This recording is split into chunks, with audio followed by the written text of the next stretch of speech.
Okay, so you're like right about to head into this big meeting all about how AI is going to like totally flip your industry on its head, Mm. and you're armed with all the big reports, right? Mm. I'm a Citigroup, all that. Then you see this blog post, synthetic work, and it's talking about like AI addiction, and things start getting kind of strange. Yeah. Don't worry, we've been there. Yeah. Today's deep dive is all about cutting through the noise, figuring out what's really going on with AI, and how it's going to affect you and your job. It is a fascinating time, I think, to be having this conversation because you see this kind of tug of war between the gung ho optimism of some of these financial institutions and then the very real anxieties that people are like experiencing on the ground, like right now. Okay, so let's start with the economic outlook, because you've got Citigroup basically saying AI is going to revolutionize finance, profits are going to go through the roof. But then on the other hand, you've got the IMF saying, hold on a second, we're talking like massive labor disruptions here, people. They're even running these simulations on how many jobs could vanish, Right. and it's not pretty. And both reports agree, right, that job losses are inevitable, like it's going to happen. But the thing that's striking about the IMF report is how specific it gets. Like, they're actually projecting a 20% decline in certain sectors within 15 years. So, like, Yeah, that's a yeah, significant chunk of the workforce. that's huge. And it's not just, robots taking over factories. They're talking about AI fundamentally changing the way we work, even in fields like finance. Right, like when you think about algorithmic trading and how that's already replacing people on Wall Street. Completely. That's a great example. And then to make matters even more interesting, synthetic work. Dug up this quote from the CTO of OpenAI, where he said some jobs maybe will go away, but maybe they shouldn't have been there in the first place. Ooh, And that's it's like, who decides that? right. It's such a loaded statement Right. because it really forces us to confront some like very uncomfortable questions about the nature of work itself. Like, what tasks do we consider inherently human? Totally. What is the value? What is the true value of a job? Is it just about like economic output or is there something more to it? Because if it were just about economic output, then a lot of jobs, even beyond the ones that are at risk of being automated, start to look kind of pointless. Right. Like, Yeah. we've all had those jobs where you're just like, Us. is this even mattering? Is anyone noticing what I'm doing here? Yeah, exactly. This takes it to a whole other level. Yeah. Yeah. And that kind of leads into, the human cost of all this disruption, Right. which, to their credit, the IMF report actually does talk about that. Right, because we can talk about like algorithms and efficiency and all that, but Totally. at the end of the day, it's like real people we're talking about whose jobs are on the line. Absolutely. And the IMF is especially concerned about what they call long periods of unemployment. Hmm. Like, they're worried that if people are out of work for a really long time, it's going to have this ripple effect on the whole economy. So what do they say we should do about it? Because they're not exactly known for being super, Right. concerned about people's feelings. Right, and that's where their recommendations get really interesting because they actually come out against a specific AI tax. Yeah. Yeah. Which, like, at first glance seems kind of counterintuitive, right? Like, if AI is going to cause all this job displacement, why not tax the companies that are, like, Right. profiting off it? Exactly. And they have a two-pronged response to that. So first they say that an AI tax would be almost impossible to implement. Like, how do you even define what counts as AI? Yeah. For tax purposes, it's such a like nebulous, constantly changing field, and trying to draw those lines could really stifle innovation. Hmm. And then second, they're not convinced that it would even be the most effective way to help the people who are actually going to be most affected. So what's their big solution then? Just let the robots take over and, like, Right. hope for the best. Not quite. They actually propose that we use existing tax structures, things like corporate income tax, capital gains tax, all the stuff that's already in place, and use that revenue to support workers who've been displaced. Okay, so kind of like a social safety net, but for the age of AI. Exactly. What would that actually look like for like a normal person? Let's say somebody loses their finance job because an algorithm can just do it better and cheaper.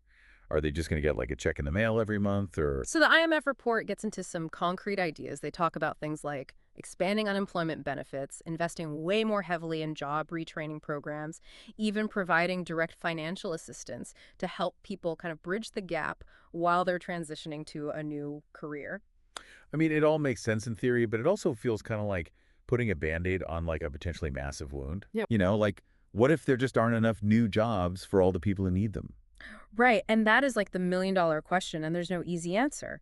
The IMF really stresses that this isn't just a problem for governments to solve. Like, Individuals need to be proactive too. We need to be constantly learning, adapting our skill sets, being open to new possibilities. So basically, the name of the game is adaptability. Exactly. And honestly, that's not just good advice for like navigating the AI revolution. That's good advice for life in general, right? True. Okay, so we've got this kind of intense economic picture from the IMF, but then synthetic work takes us down this whole other path. They start talking about AI companions, those AI-powered assistants that are becoming more and more common. Yeah. Well, apparently some people are forming some pretty, unhealthy attachments to them. Yeah, and it's a trend that's starting to worry people even outside of like the tech world. Really? Yeah. Synthetic work found all these people on Reddit talking about being straight up addicted to their AI chatbots. Wow. And now you've got experts saying this could easily spill over into the workplace with AI assistants.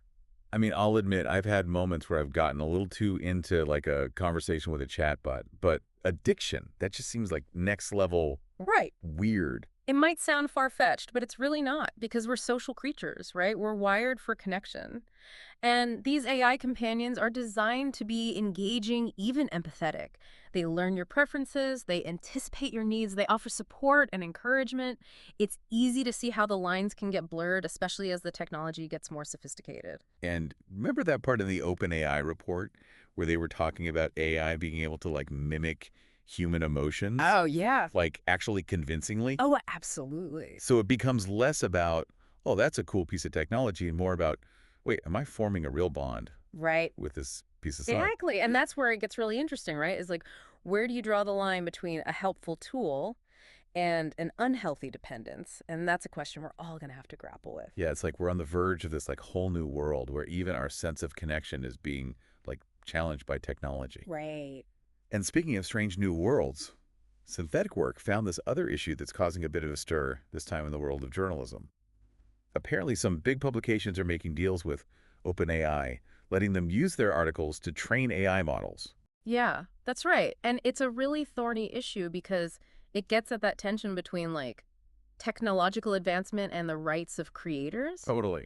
Because on the one hand, you have these powerful AI models that need tons and tons of data to learn and improve, and news articles with their, rich language and factual grounding, they're like a gold mine for training these models. Yeah. But then on the other hand, you've got journalists, many of whom are already worried about their jobs being replaced, saying, wait, you're using our work to potentially put us out of a job. Exactly. And the concerns even go beyond just like job security. Right. There's the issue of intellectual property, like who owns the rights to the AI generated content that's based on those original articles.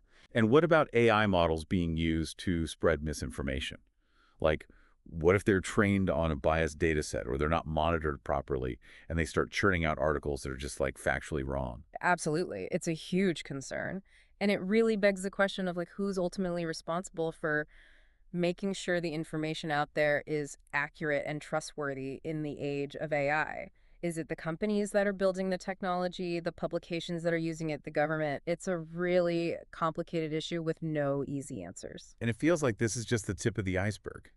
We've talked about so much in this deep dive, from mass unemployment to AI addiction to the future of journalism. It's a lot. It really is, but I think the important thing to remember is that the conversation is just getting started. Like this technology is evolving so quickly, and it's really up to all of us to engage with it in a way that's thoughtful and critical. To make sure that we're the ones shaping the future of AI and not the other way around. So the next time you see a bunch of reports about the latest AI developments, Right. just remember, it's not just about the numbers or the code. It's about us. It's about our values and the kind of world we want to live in. And hey, if you're starting to feel a little too close to your AI assistant, Right. you're not alone. We'll be back next time with another deep dive into the world of AI.